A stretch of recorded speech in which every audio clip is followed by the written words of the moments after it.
الحمد لله نحمده ونستعينه ونستغفره ونعوذ بالله من شرور أنفسنا وسيئات أعمالنا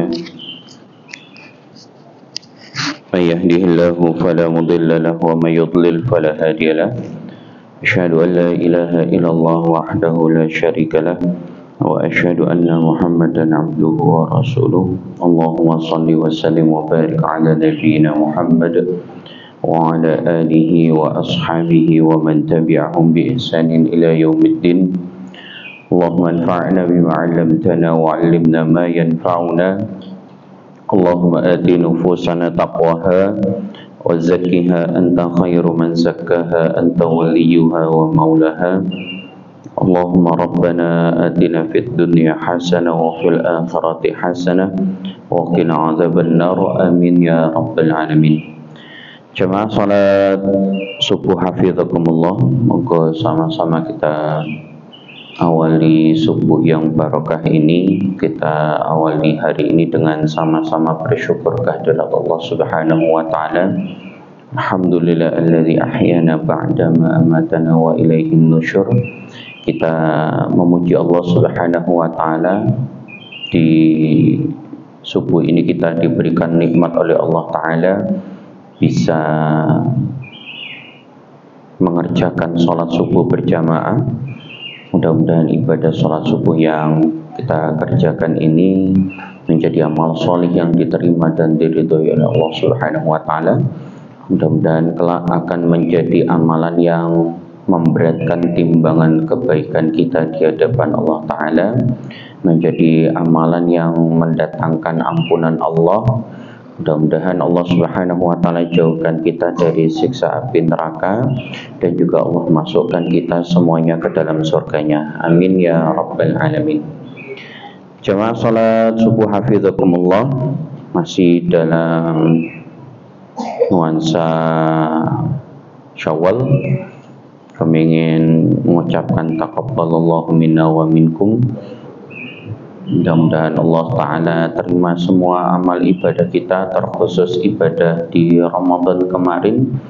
Dan isu besar ketika berada di bulan Syawal tidak lain adalah bagaimana kemudian kita masih terus mengistiqomahkan kebaikan-kebaikan yang telah kita kerjakan di bulan Ramadan. Apakah masih kita bawa terus di bulan Syawal, Dzulqa'dah, Dzulhijjah, seterusnya sampai nanti bertemu dengan bulan Ramadan di tahun berikutnya. Allah Subhanahu wa taala berfirman di surat An-Nahl ayat ke-92, di bagian awal ayat itu Allah Subhanahu wa taala berfirman, a'udzubillahi minasyaitonir rajim. وَلَا تَكُونُوا كَالَّتِي نَقَضَتْ غَزْلَهَا مِنْ بَعْدِ قُوَّةٍ أَنْكَاثًا.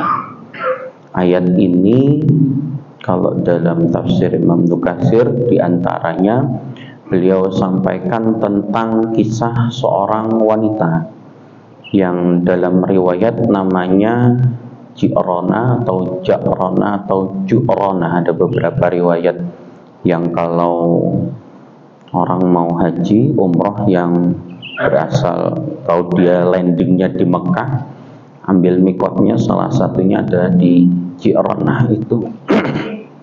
Dalam riwayat Ji'ronah ini adalah seorang wanita yang kesehariannya itu memintal benang, jahitlah kalau kita sekarang. Jahit, setelah selesai jahitannya ini kemudian diudari lagi. Ya, dirusak lagi apa yang sudah dia jahit. Nah, Allah Ta'ala ingatkan kita di surat An-Nahl ayat 92 itu, وَلَا تَكُونُوا كَالَّتِي نَقَضَتْ غَزْلَهَا مِنْ بَعْدِ قُوَّةٍ أَنْكَاثًا. Dan janganlah kalian itu seperti seorang wanita yang menguraikan benang-benang yang sudah dia pintal, sudah jadi baju yang harusnya itu kemudian dipakai, bajunya malah kemudian dirusak lagi. Di Ramadan kita sudah dididik oleh Allah Subhanahu wa taala dengan bermacam-macam amal solih, bermacam-macam kebaikan, baik kebaikan itu yang sifatnya hanya terkait dengan diri kita ataupun nanti terkait dengan orang-orang di sekeliling kita, semuanya itu. Nah, jangan kemudian ibadah-ibadah yang sudah kita kerjakan di Ramadan ini kemudian kita rusak lagi. Makanya PR besar kita di bulan Syawal ini adalah apakah kemudian kita masih bisa istiqomah. Tentu seseorang itu akan diberikan istiqomah oleh Allah Subhanahu wa taala, di antaranya ya dia minta terus kepada Allah Subhanahu wa taala supaya hatinya ini, badannya ini ya senantiasa dijaga oleh Allah Subhanahu wa taala, terus istiqomah dan minta pertolongan kepada Allah Subhanahu wa taala. Karena demi Allah jamaah hafizakumullah, kita tidak bisa mengerjakan sholat subuh berjamaah bersama-sama di sini itu kalau hanya mengandalkan kekuatan kita. Berapa banyak orang yang kalau suruh lari puluhan kilometer itu kuat. Tapi ketika berangkat ke masjid, padahal jaraknya mungkin hanya beberapa meter saja antara rumah dengan masjid, tapi kenapa kemudian tidak kuat untuk melangkah ke masjid? Karena kembali lagi bukan kekuatan fisik, tetapi kekuatan iman. Selalu kita minta kepada Allah Subhanahu wa taala, ihdinas shiratal mustaqim, ya Allah tunjukilah kami ke jalan yang lurus. Mudah-mudahan Allah taala istiqomahkan kita tidak hanya di Ramadan tetapi juga di bulan-bulan berikutnya. Jamaah hafizakumullah, melanjutkan kembali kajian kita Kitab Al-Arba'in An-Nawawiyah yang ditulis oleh Imam An-Nawawi Abu Zakaria Yahya bin Syaraf rahimahullahu ta'ala. Semoga Allah merahmati Imam An-Nawawi, memberkahi ilmunya dan juga memberkahi serta merahmati siapa saja yang belajar dan mengambil ilmu dari kitab-kitab beliau. Terakhir ketika di Ramadan kita sampai di hadis yang ke-12. Insyaallah hari ini kita akan bahas hadis yang ke-13. Hadisnya tidak terlalu panjang, pendek ya. Mudah untuk dihafalkan karena di antara mukjizat yang Allah taala berikan kepada Nabi Muhammad SAW yaitu Rasulullah diberikan oleh Allah taala jawami'ul kalim. Artinya jawami'ul kalim itu kata-kata yang disampaikan oleh Rasulullah itu sederhana, simple, tapi memiliki makna yang sangat mendalam. Nah, ini diantara makna dari jawami'ul kalim. Moga bisa dibuka buku yang disiapkan oleh teman-teman di Alexa. Hadis ke-13, Imam An-Nawawi rahimahullahu ta'ala menyampaikan riwayat dari Imam Al-Bukhari dan juga riwayat Imam Muslim. Hadis ini dibawakan oleh sahabat Rasulullah, terhitung masuk golongan sahabat muda ya, sahabat muda, karena ketika Rasulullah SAW wafat usianya itu belum sampai usia 30 tahun itu. Belum sampai usia 30 tahun, yaitu sahabat Anas bin Malik radhiyallahu taala anhu. Baik, kita baca dulu hadisnya. Bismillahirrahmanirrahim. Qala al-muallif Imam An-Nawawi rahimahullahu taala, beliau menyampaikan an Abi Hamzah Anas bin Malik radhiyallahu anhu, dari ayahnya Hamzah, kunyah dari Anas bin Malik. Ya, sudah kita bahas tentang apa itu kunyah ya, bisa diambil dari nama anak, baik anak laki-laki ataupun anak perempuan. Bisa juga kunyah itu dinisbahkan kepada ayah. Kalau ayah berarti kunyahnya itu depannya bukan abu tapi ibnu. Contoh, Rasulullah punya sepupu ya, namanya Abdullah bin Abbas, memiliki kunyah Ibnu Abbas. Jadi kalau kunyahnya itu menggunakan nama ayah, di depannya menggunakan Ibnu, atau yang menjadikan ciri khas dia seperti sahabat Abu Hurairah radhiyallahu anhu. Nah, Anas bin Malik radhiyallahu taala anhu memiliki anak yang bernama Hamzah. Biasanya sahabat itu kalau punya anak diambil namanya itu dari sahabatnya yang lain. Nah, Hamzah ini adalah sahabat Rasulullah sekaligus paman Rasulullah. Nah, maksudnya di sini adalah Hamzah bin Abdul Muthalib. Nah, makanya nama orang-orang dulu itu ya enggak terlalu panjang-panjang, hanya satu.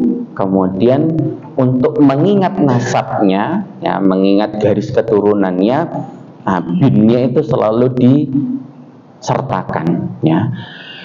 An Abi Hamzah, dari ayahnya Hamzah, Anas bin Malik, yaitu sahabat Anas bin Malik bin An-Nadhr. Ayahnya adalah namanya Malik bin An-Nadhr. Ibunya Anas bin Malik bernama Ummu Sulaim. Yang nanti ketika Malik ibn Nadhr ini meninggal dunia, Ummu Sulaim menikah dengan Abu Talha yang mewakafkan sumur Bayruha yang masuk dalam kompleks Masjid An-Nabawi. Nah, Anas bin Malik radhiyallahu taala anhu, beliau khadimi Rasulullah sallallahu alaihi wasallam, adalah pembantu. Tapi pembantu di sini bukan kemudian pembantu yang bekerja dalam rentan waktu sekian lama kemudian dapat bayaran, enggak. Maksudnya khadim di sini adalah anak yang biasanya membantu-bantu di rumahnya Rasulullah. Karena ketika Rasulullah hijrah dari Mekah ke Madinah, itu kaum muslimin berbondong-bondong memberikan hadiah kepada Rasulullah. Ya. Bahkan rumah yang ditempati oleh Rasulullah, yang kemudian salah satunya menjadi kompleks di Masjid An-Nabawi, awalnya itu juga adalah hadiah, pemberian. Tapi Rasul kemudian saya akan bayar. Ya. Nah, termasuk juga Ummu Sulaim ingin memberikan hadiah kepada Rasulullah SAW, tapi nggak memiliki apa-apa, nggak banyak lah yang beliau miliki. Kemudian menawarkan, ini loh, saya punya anak Rasulullah, ini tangkas anaknya Anas, silahkan bantu-bantu di rumah engkau. Jadi ikut bersama Rasulullah itu kurang lebih sekitar 10 tahun bantu-bantu di rumahnya Rasulullah. Termasuk nanti kalau jenengan baca tentang hadis sakus sodr, dadanya Rasulullah yang terbelah itu, ya, ada jahitan di dadanya Rasulullah, itu yang meriwayatkan adalah Anas bin Malik. Karena yang tahu kesehariannya Rasul di dalam rumah selain istrinya, Anas bin Malik itu yang tahu. Ikut bersama Rasulullah 10 tahun, maka pantaslah Anas bin Malik ketika Rasulullah meninggal dunia menjadi salah satu orang yang menjadi rujukan ilmu. Hafal lebih dari 2286 hadis. Insyaallah 2286 hadis. Ada yang hafal sampai segitu di sini? Depannya kami hilangkan, 2000-nya hilang, 286. Ada juga, masih belum ada, hilang lagi 200-nya, 86. Hilang lagi 8-nya, 6 wis.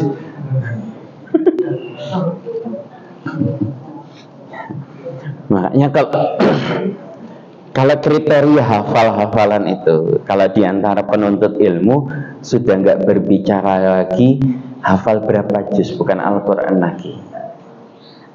Yang jadi tolak ukurnya sudah tolak ukur hadis, sudah berapa hadis yang dihafalkan. Nah, kalau hafal Al-Quran itu sekarang sudah umum. Ya. Kalau mau dinaikkan grade-nya lagi, hafalkan hadis. Ya paling nggak dari Arba'in An-Nawawi inilah. Ya, yang hadis pendek-pendek ini kita hafalkan. Kan kemarin innamal a'malu binniyat itu sudah hafal. Innamal a'malu binniyat. Lanjutannya Wa inna likulli imri'in ma nawa. Faman kanat hijratuhu ila Allah wa rasuli, hijratuhu ila Allah wa rasuli. Wa man kanat hijratuhu lidunya yusibuha aw imra'atin yankihuha fa hijratuhu ila ma hajara ilaihi. Pelan-pelan belajarnya ya. Anas bin Malik adalah khadimu Rasulullah SAW, anak yang suka bantu-bantu di rumahnya Rasulullah, ikut bersama Rasulullah kurang lebih 10 tahun. Beliau menyampaikan anin Nabi SAW, dari Nabi SAW, qala, beliau bersabda, la yu'minu ahadukum hatta yuhibba li akhihi ma yuhibbu li nafsi. Rawahul Bukhari wa Muslim. Pendek matan hadisnya, isi hadisnya pendek ya.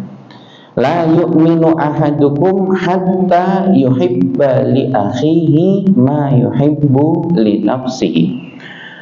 Ada, sebelum kita masuk di pelajaran-pelajaran dari hadis ini, di beberapa terjemahan, nggak tahu di yang jenengan pegang itu terjemahannya apa, Mas Bima? Artinya apa artinya?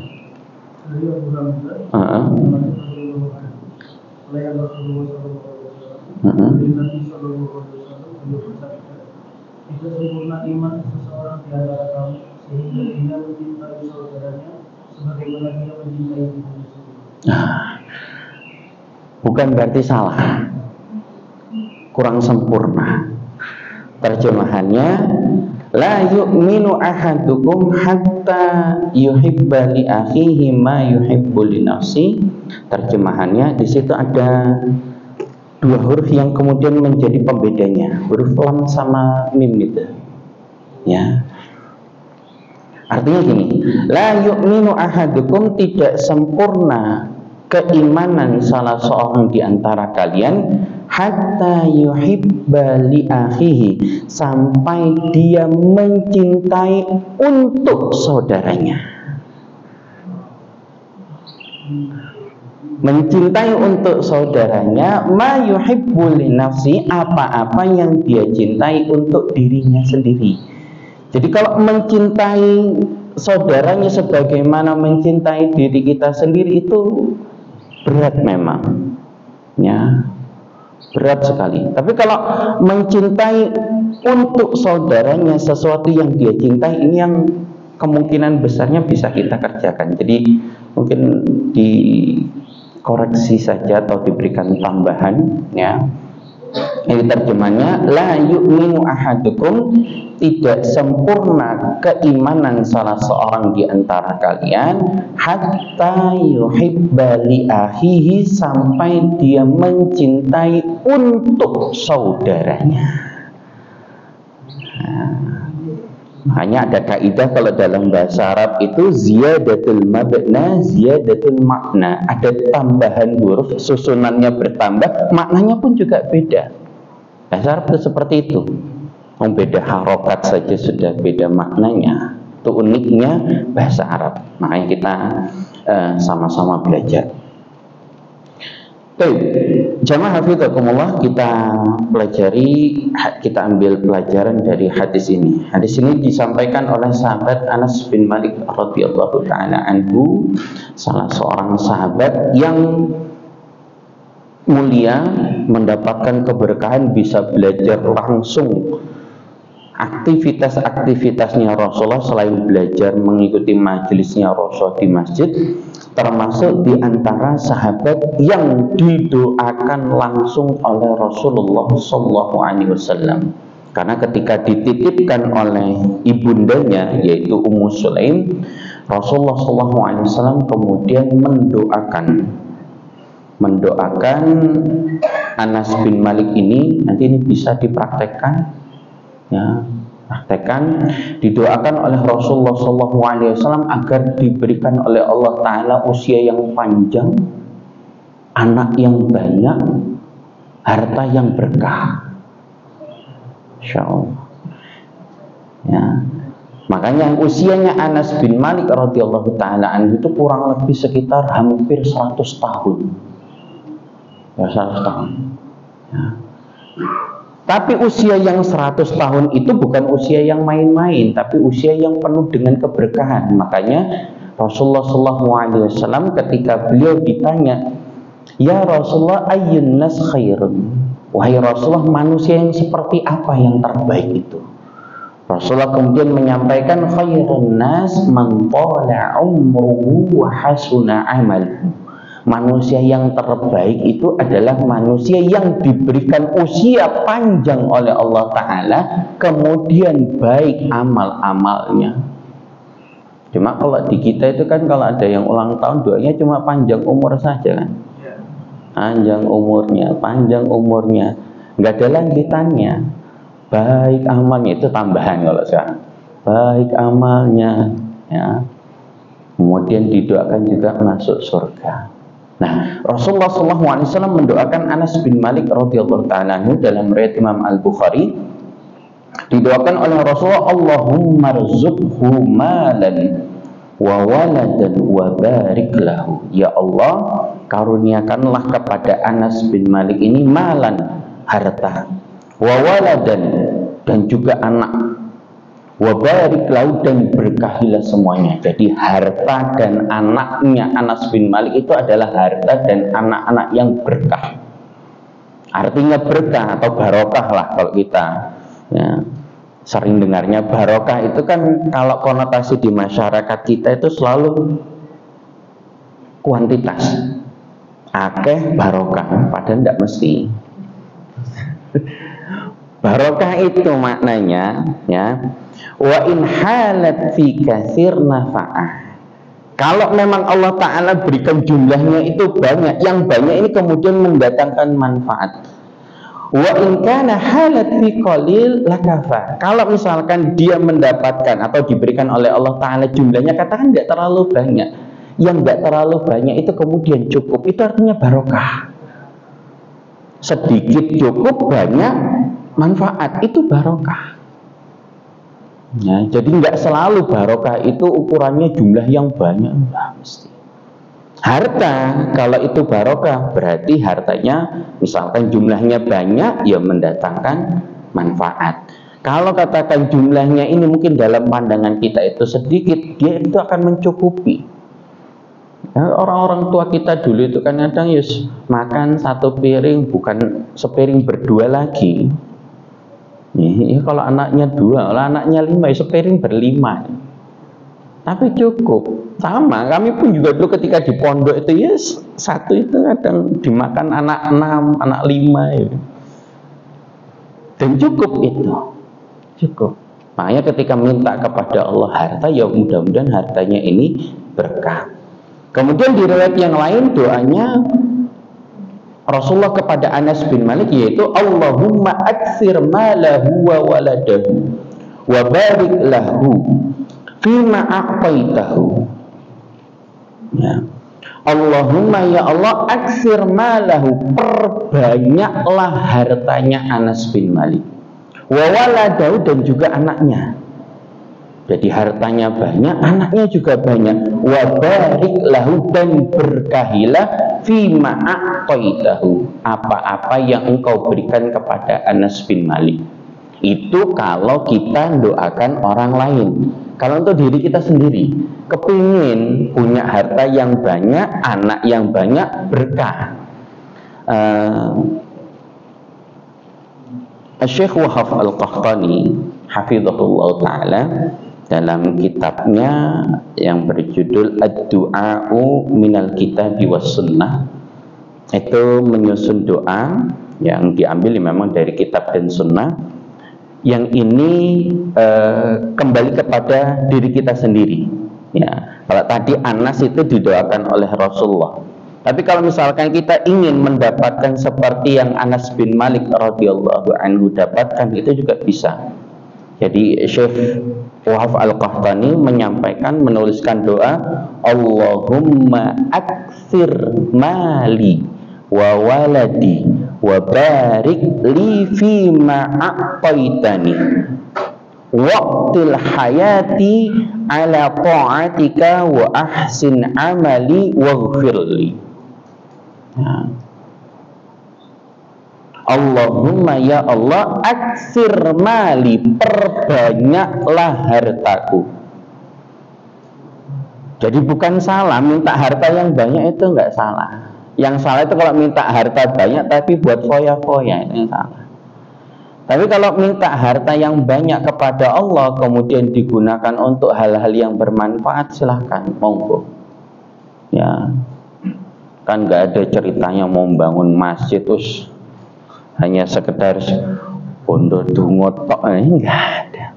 Ayo semuanya zikir Allahu Akbar, turun misalkan pasir, enggak ada. Tetap butuh yang namanya materi. Minta kepada Allahumma aksir mali, ya Allah perbanyaklah hartaku, wa waladi, dan juga anakku, wa barik li, dan berkahilah untukku. Minta harta, anak-anak yang barokah. Fima a'taitani, apa-apa yang engkau berikan kepadaku, waqtil hayati, dan panjangkanlah usiaku. Boleh minta panjang umur. Panjang umurnya ala ta'atika, di atas ketaatan kepadamu. Wa ahsin amali, dan perbaguslah amal-amalku. Waghfirli, dan ampunilah dosa-dosaku. Enak ya, sempurna doanya. Urusan dunia dapat, akhirat dapat. Ya.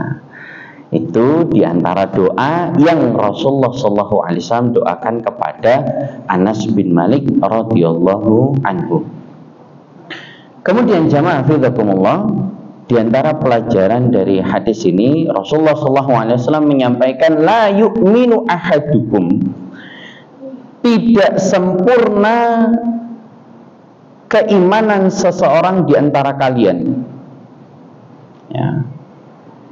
Hadis ini kemudian menerangkan, disampaikan oleh Syekh Abdul Muhsin Al-Abbad hafizahullahu ta'ala. Beliau menyampaikan, fi hadzal hadis nafyu kamalil iman wa dzalika fi umurid dunya wal akhirah.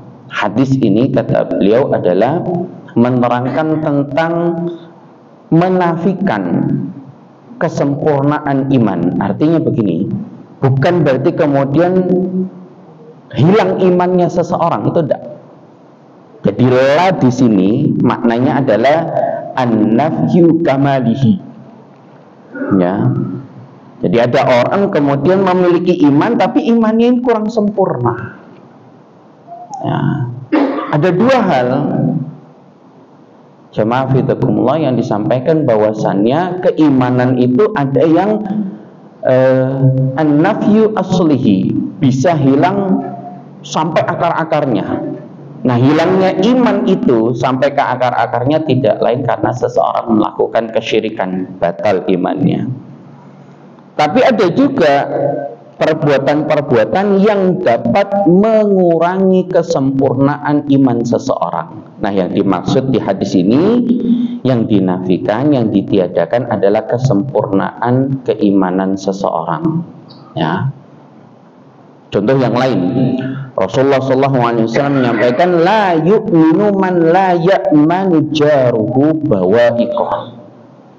Tidak sempurna keimanan seseorang yang tetangganya itu tidak bisa aman dari gangguannya. Berarti orang lain itu bisa menjadi standar baik atau sempurnanya keimanan kita kepada Allah Subhanahu wa ta'ala. Tetapi nanti ada juga huruf lam itu yang menafikan secara keseluruhan. Contoh, Rasulullah bersabda, la sholata liman lam yaqra bi fatihatil kitab. Tidak ada sholat, artinya tidak sah sholat seseorang yang tidak membaca surat Al-Fatihah. Ini pernah terjadi, ada di salah satu masjid, rakaat pertama itu masih baca Al-Fatihahnya. Nah, rakaat pertama masih baca Al-Fatihahnya, pas rakaat kedua mungkin konsentrasi dengan hafalannya imamnya ini, kemudian langsung baca surat tanpa baca Al-Fatihah. Makmumnya juga tidak mengingatkan sampai selesai baru kemudian disampaikan. Tadi di rakaat kedua tidak baca Al-Fatihah, akhirnya dibaleni lagi dari awal. Makanya itu bagian dari rukun. Ya. Hanya kemudian di hadis ini jamaah fidakumullah bahwasannya keimanan seseorang itu bisa sempurna, bisa juga tidak. Di antaranya adalah apa yang disampaikan oleh Rasulullah, la yu'minu ahadukum, tidak sempurna keimanan seseorang hatta yuhibba li akhihi ma yuhibbu li nafsi, sampai dia mencintai untuk saudaranya apa-apa yang dia cintai untuk dirinya sendiri. Nah, kemudian jamaah fidakumullah, di sini ada huruf mim. Ma yuhibbu, apa-apa yang dia cintai li nafsi, untuk dirinya sendiri. Syekh Abdul Muhsin Al-Abbad hafizahullah ta'ala menyampaikan wa dzalika fi umuri dunya wal akhirah. Mim di sini menerangkan tentang perkara-perkara dunia dan juga perkara-perkara akhirat. Jadi kesempurnaan iman kita jamaah fidakumullah, di antaranya kalau kita juga menginginkan kebaikan, entah itu dalam urusan dunia, entah itu dalam urusan akhirat, kita juga ingin saudara kita mendapatkan itu. Ya, jadi bukan hanya sekedar dalam perkara akhirat saja. Contoh, dalam perkara dunia, Allah Subhanahu wa ta'ala berfirman di surat Al-Mutaffifin di ayat 1, 2, dan 3. A'udzubillahi minasyaitonir rajim. Wailul lil mutaffifin. Kecelakaanlah bagi orang-orang yang curang. Ini curang dalam perkara perdagangan, timbangan khususnya, perniagaan. Curangnya bagaimana? Alladzina idza talu 'alan nasi yastawfun, yaitu orang-orang yang apabila menerima takaran, ya, misalkan dia jadi seorang pembeli, ya, yastawfun, dia inginnya itu dilebihkan. Lek tuku njaluk embus sing akeh. Ya.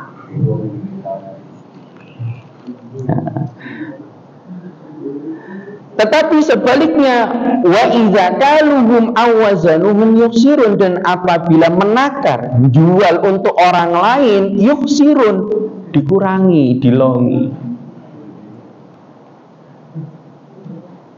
Nah, ternyata hal yang seperti ini pun juga berpengaruh kepada keimanan.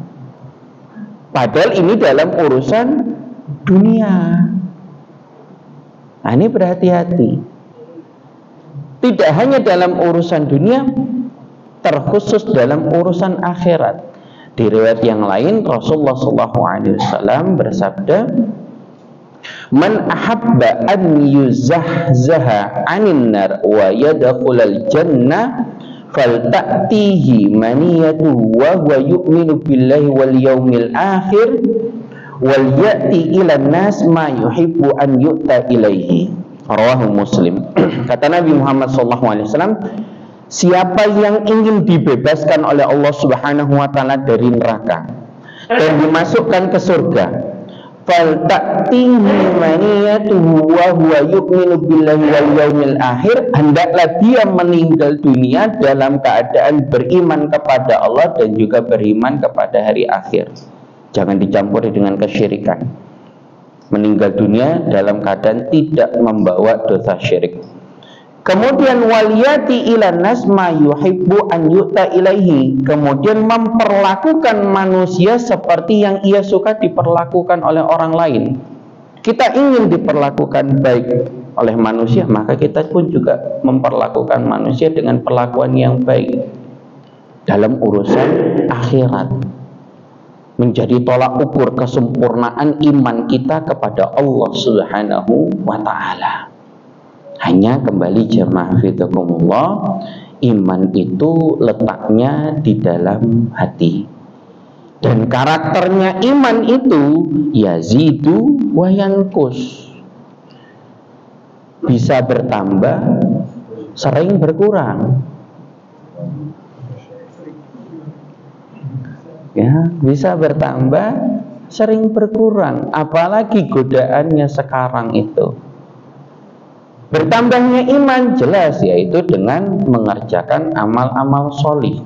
Allah Subhanahu wa taala berfirman di surat Al-Anfal di ayat yang kedua, A'udzubillahi minasyaitonirrajim. Innamal mu'minuna alladzina idza dzukirallahu wajilat qulubuhum wa idza tuliyat 'alaihim ayatuhu zadatuhum imana wa 'ala rabbihim yatawakkalun.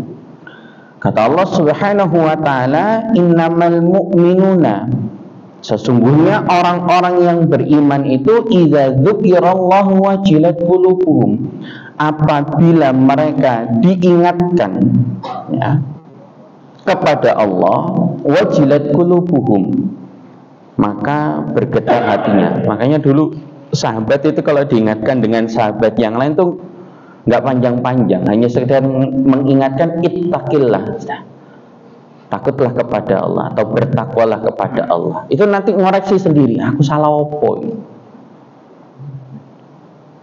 Kenapa kok mudah sekali diingatkannya, hanya sekedar ittaqillah sudah langsung mengkoreksi diri sendiri. Hanya dengan ingat kisahnya Umar bin Khattab dengan sahabat Amr ya, bin As itu ketika menjadi gubernur di Mesir. Itu kan secara khilaf mengambil tanahnya orang Yahudi itu. Kemudian orang Yahudi ini mau protes, datang ke Madinah, dari Mesir ke Madinah, nyari khalifahnya. Saat itu Umar bin Khattab. Sudah ketemu, ternyata Khalifah Umar itu sedang santai, sedang istirahat di bawah pohon. Ya, itu nggak kebayang, musuh khalifah harusnya kan tinggal di sana, ini enggak, tiduran di bawah pohon. Ngadu kalau tanahnya ini diambil secara paksa, ya. Kemudian oleh Umar bin Khattab itu simpel saja, itu coba ada tulang itu bawa sini, bawa, diambil tulang, ditegakkan, ambil pedangnya Umar, langsung garis lurus, seret gini, terus nih kasihkan ke Amr bin As, balik ke Mesir. Itu tambah bingung orang Yahudi, protes sampai ketemu. Kalau kita ketemu presiden, diwai tulang loh ya. Tapi ya sudahlah, dia bawa itu, balik lagi ke Mesir, diberikan ke Amr bin As. Ini Amr bin As dari Umar bin Khattab, itu ngelihat tulang langsung, yang tadinya sedang membangun infrastruktur lah kalau kita ya. Itu langsung dihentikan, berhenti semuanya, bangun lagi rumahnya orang Yahudi ini lagi. Ini orang Yahudi tambah bingung, gimana is? Ternyata itu tadi, begitu mudahnya di antara orang-orang yang beriman, kalau frekuensinya itu sama, itu mengingatkannya gampang. Ternyata makna dari tulang itu diingatkan oleh Umar bin Khattab, Amr bin As, kamu ini hanya sekedar manusia, satu hari nanti yo jadi tulang belulang. Kalau nggak bisa berlaku adil, kalau nggak bisa lurus, nggak bisa diingatkan dengan kata-kata, ya bahkan diluruskan dengan pedang. Sesimpel itu, mudah. Nah, kita lanjutkan lagi di surat Al-Anfal. Orang-orang yang beriman itu apabila diingatkan kepada Allah, wajilat qulubuhum, hatinya bergetar, wa idza tuliyat alaihim, dan apabila dibacakan kepada mereka ayat-ayat Al-Quran, zadathum imana, maka bertambah keimanan. Nah ya, dalam satu hari ya jangan sampai ada orang ngaku beriman kepada Allah tapi nggak baca Al-Quran. Harus dibasahi lisan kita dengan Al-Quran. Kenapa? Sadar ataupun tanpa disadari, ternyata ibadah-ibadah yang kita kerjakan, paling tidak membaca Al-Quran itu menambah grafik keimanan kita kepada Allah Subhanahu wa ta'ala. Nah ini kemudian pelajaran berikutnya, bahwasannya kata Imam An-Nawawi rahimahullahu taala, hadis ini menerangkan bahwasanya annal mu'mina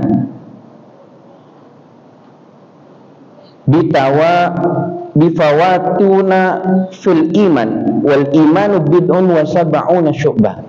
Kata Imam An-Nawawi rahimahullah ta'ala bahwasanya iman itu bertingkat-tingkat kesempurnaannya, ya. Nah, kesempurnaan iman itu kata Rasulullah SAW dalam riwayat Imam Muslim dari sahabat Abu Hurairah, iman itu bid'un wa sab'una syu'bah, wa fi riwayat bid'un wa sittuna syu'bah.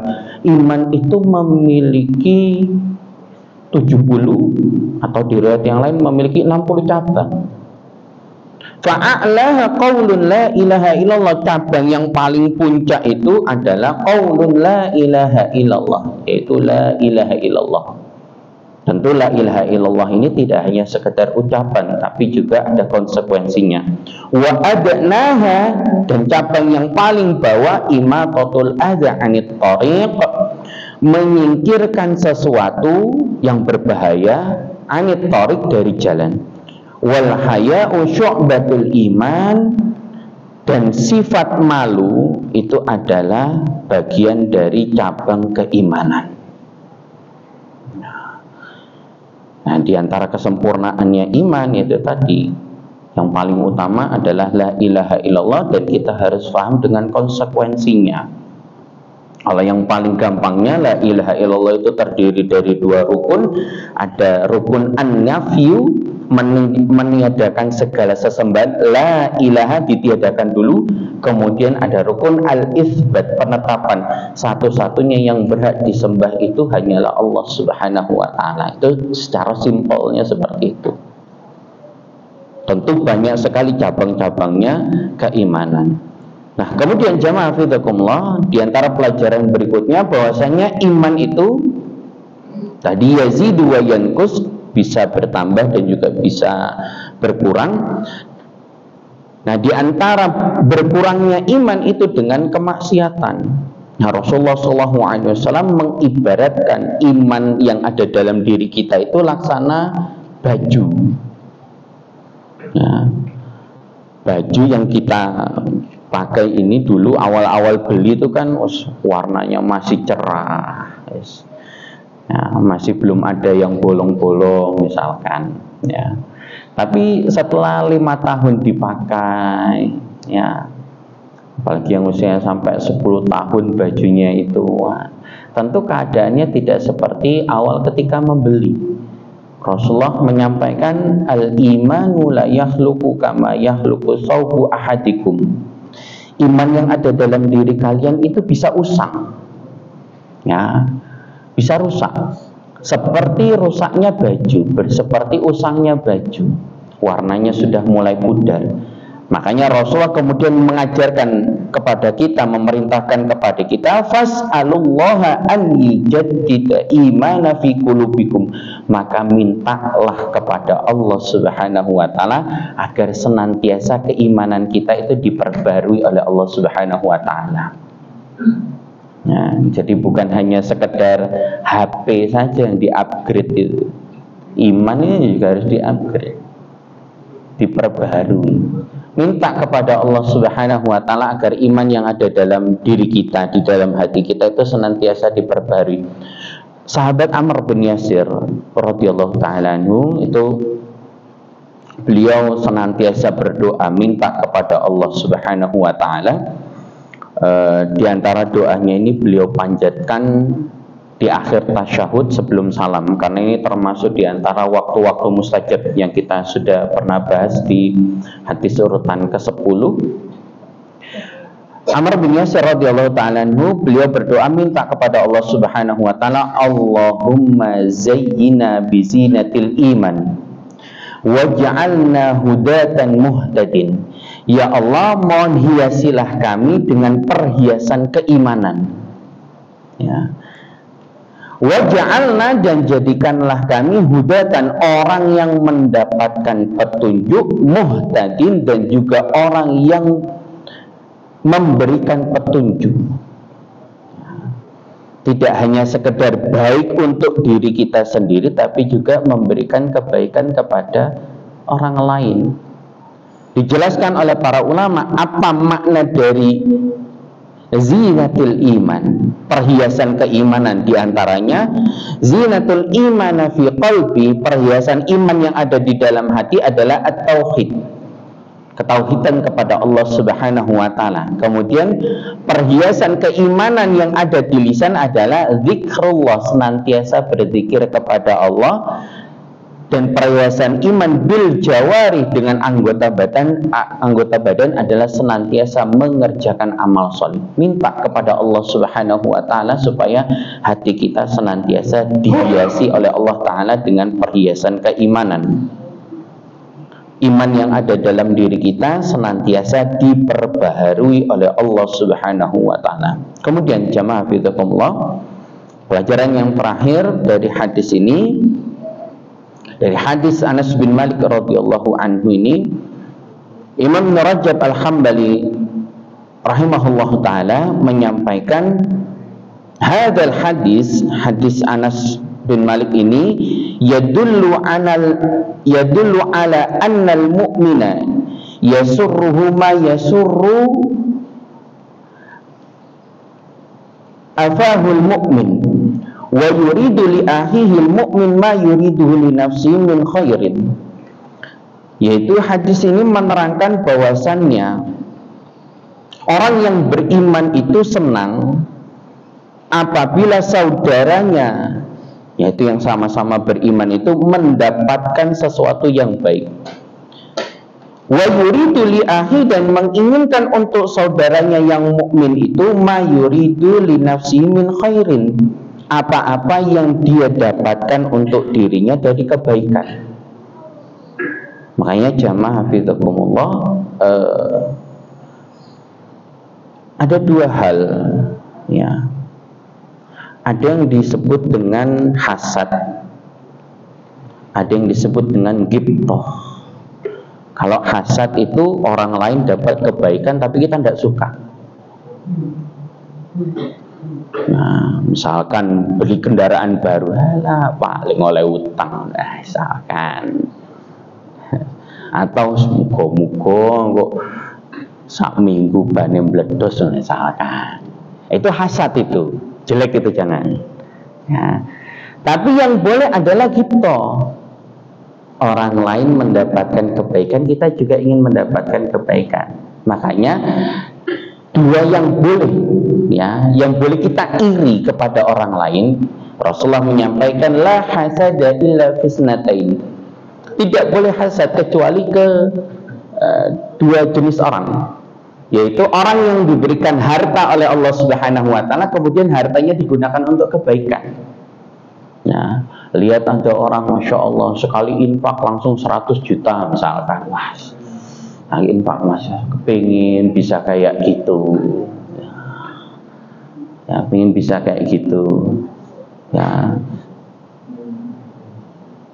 Seperti sahabat Utsman bin Affan itu, ya, ketika menginfakkan sumur rumah, ya, rumah yang dibeli dari orang Yahudi seharga 4.000 dirham kalau tidak salah, 4.000 dirham, kemudian semuanya langsung diwakafkan, sumur sama airnya. Orang kalau mentalnya boleh silahkan dagang ya, tapi kan tidak hanya sekedar untuk mencari keuntungan dunia saja, tapi yang lebih ditekankan adalah keuntungan akhirat. Ketika sudah dibeli dari orang Yahudi, ya sudah langsung. Yang ngambil air dari sumur rumah ini silakan, free, gratis. Nah, ternyata dibagi dua sama orang Yahudi. Pas gilirannya orang Yahudi nggak ada yang mau ngambil di situ. Kenapa? Bayar. Meneh besok aja gilirannya Utsman, gratis. Akhirnya kayak gini ya nggak ada manfaatnya. Akhirnya dijual lah. Nah, ini teknik dagangnya juga. Ya, kalau dijual lagi berarti harganya nggak segitu. Ya, harusnya kan 4.000 dirham, kalau dikali 2 jadi 8.000. Nah, ini Utsman bin Affan mendapatkannya bukan 8.000 dirham, tapi sekitar 4.000, kemudian dijual lagi sekitar setengahnya itu sama orang Yahudi, 10 dirham atau 100 dirham gitu. Setelah itu kemudian diwakafkan sampai dengan sekarang itu masih mengeluarkan air. Kebun kurmanya juga sampai dengan sekarang juga menghasilkan buah kurma itu, dan hasilnya itu kemudian diwakafkan. Makanya kan ada hotel itu yang tulisannya itu Waqfu Utsman bin Affan radhiyallahu anhu. Ini hotel wakafnya Utsman. Orangnya sudah meninggal ratusan tahun yang lalu, tapi hartanya masih terus jalan. Inilah yang disebut dengan makana lillahi yabqa. Apa-apa yang kemudian diberikan ikhlas karena Allah Subhanahu wa taala, maka itu akan dikekalkan oleh Allah taala. Satu, boleh kemudian iri dengan orang yang diberikan kelapangan harta, kemudian hartanya ini digunakan untuk kebaikan. Yang kedua adalah orang yang diberikan ilmu, kemudian ilmunya itu juga digunakan untuk kebaikan. Lihat ada saudara kita, Insya Allah hafalan Al-Qurannya banyak, ya kepingin punya hafalan kayak gitu, sudah berusaha tapi kok kayaknya berat, tapi kepingin seperti itu silahkan, boleh. Makanya Rasulullah SAW mengibaratkan orang-orang yang beriman itu laksana satu tubuh. Rasulullah mengatakan al-mu'minu kal jasadil wahid idza ishtaka minhu 'udwun tada'alahu sa'irul jasadi bil humma wassar. Orang yang beriman itu laksana satu tubuh, yang apabila anggota badan ini ada yang sakit, anggota tubuh yang lain pun juga merasakan. Sakit ya juga dirasakan, kebaikan pun juga sama-sama dirasakan. Itu karakternya orang yang beriman seperti itu. Oleh karena itu para jamaah hafidhakumullah, kita ini di dalam agama Islam, satu, ada yang memang kita itu bersaudara secara pertalian nasab, garis keturunan. Nah, yang kedua, kita itu dipersaudarakan karena keimanan kita kepada Allah Subhanahu wa taala. Dan pertalian karena iman ini jauh lebih kuat dibandingkan pertalian hanya karena nasab. Makanya Allah Subhanahu wa taala sampaikan innamal mu'minuna ikhwah fa aslihu baina akhwaikum. Sesungguhnya orang-orang yang beriman itu bersaudara. Kalaupun ada sesuatu, katakan ada konflik ataupun ada crashnya, fa aslihu baina akhwaikum, maka perbaikilah itu. Mudah-mudahan Allah Subhanahu wa taala senantiasa menjaga keimanan kita, mempersaudarakan kita, mempertemukan kita tidak hanya sekedar di dunia, tidak hanya sekedar di masjid tercinta kita ini. Mudah-mudahan Allah Subhanahu wa taala akan kumpulkan kita semuanya di dalam surganya. Amin ya rabbal alamin. Wallahu a'lam bishawab. Mudah-mudahan bermanfaat, mudah-mudahan apa yang kita pelajari pagi hari ini menjadi ilmu yang bermanfaat, tambahan pahala yang mudah-mudahan akan memberatkan timbangan kebaikan kita di hadapan Allah serta mengampuni semua dosa-dosa kita. Mari kita akhiri dengan doa kafaratul majlis. Subhanakallahumma wa bihamdik asyhadu an la ilaha illa anta nastaghfiruka wa natubu ilaik. Wassallallahu ala nabiyyina Muhammadin wa ala alihi wa ashabihi ajma'in. Wassalamu alaikum warahmatullahi wabarakatuh.